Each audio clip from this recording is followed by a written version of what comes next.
Jom kita bedah bab 8. Tajuknya ialah buat orang lain datang kepada anda, gunakan umpan jika perlu.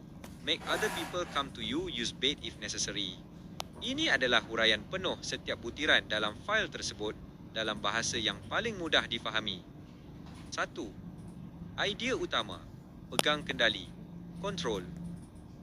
Dalam dunia kuasa, siapa yang paling banyak bergerak atau mengejar, biasanya dia yang lemah. Orang yang paling berkuasa adalah orang yang duduk diam dan memaksa orang lain datang kepadanya. Kawal situasi.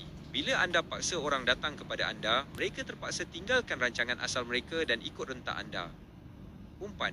Gunakan sesuatu yang sangat menarik, duit, peluang atau maklumat, supaya orang itu sanggup berjalan ke arah anda. Kelebihan. Bila musuh penat mengejar anda, mereka akan jadi lemah dan hilang fokus. Itulah masanya untuk anda serang. 2. Kisah sejarah Napoleon Bonaparte dan Pulau Elba. Fail ini menceritakan taktik licik Menteri Perancis Talleyrand terhadap Napoleon. Situasi. Napoleon telah dibuang negeri ke Pulau Elba selepas kalah perang. Walaupun di pulau, dia tetap buat orang Eropah takut kalau dia balik semula. Taktik Talleyrand. Talleyrand tak hantar tentera untuk bunuh Napoleon. Sebaliknya, dia umpan Napoleon supaya keluar sendiri dari pulau tu. Dia biarkan kabar angin sampai ke telinga Napoleon. Kononnya rakyat Perancis rindu padanya dan kuasa besar Eropah sedang berbalah. Hasilnya, Napoleon termakan umpan. Dia ingat dia boleh menang mudah, jadi dia lari dari Elba dan balik ke Perancis.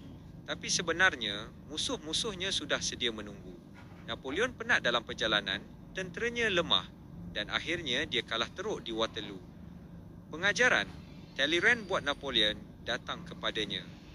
Napoleon yang asalnya hebat jadi mangsa sebab dia ikut umpan yang disediakan.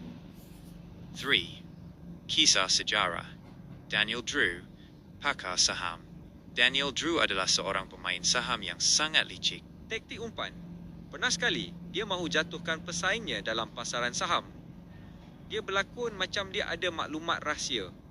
Dia sengaja jatuhkan sekeping kertas, umpan, yang nampak macam nota sulit di depan pesaingnya. Reaksi mangsa, pesaing dia ingat mereka dah dapat durian runtuh.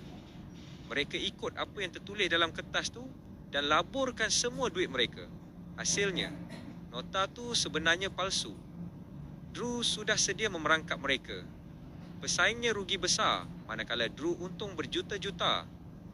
4. Kenapa strategi ini berkesan? Psikologi. Manusia biasanya lebih agresif bila nampak ada keuntungan depan mata umpan. Bila mereka agresif, mereka jadi buta dengan bahaya sekeliling. Menghabiskan tenaga musuh, memaksa orang lain bergerak adalah cara terbaik untuk buat mereka penat. Orang yang penat biasanya akan buat keputusan yang salah. Kedudukan anda kekal di tempat yang selamat, kawasan anda sendiri. Manakala musuh berada di kawasan asing yang mereka tak tahu selok-beloknya. 5. Teknik master, tuan. Kawal emosi. Jangan biarkan emosi anda buat anda mengejar orang. Sentiasa berfikir, macam mana aku nak buat dia yang cari aku? Umpan yang sesuai. Umpan mesti nampak terlalu bagus untuk ditolak. Kalau umpan nampak murah, orang takkan datang. 6. Pengecualian. Bila nak bertindak agresif. The reverse. Teks ini juga ada beritahu bila masa yang sesuai untuk tidak, tunggu orang datang. Serangan pantas, blitzkrieg. Jika musuh anda sudah sedia lemah dan anda ada kelebihan masa, jangan tunggu. Serang dengan cepat supaya mereka tak sempat nak fikir atau rancang apa-apa. Contoh, orang seperti Napoleon dan Cesare Borgia kadang-kadang guna taktik kepantasan untuk buat musuh panik. Bila nak guna taktik tunggu kalau anda ada banyak masa. Guna taktik serang kalau masa adalah musuh anda.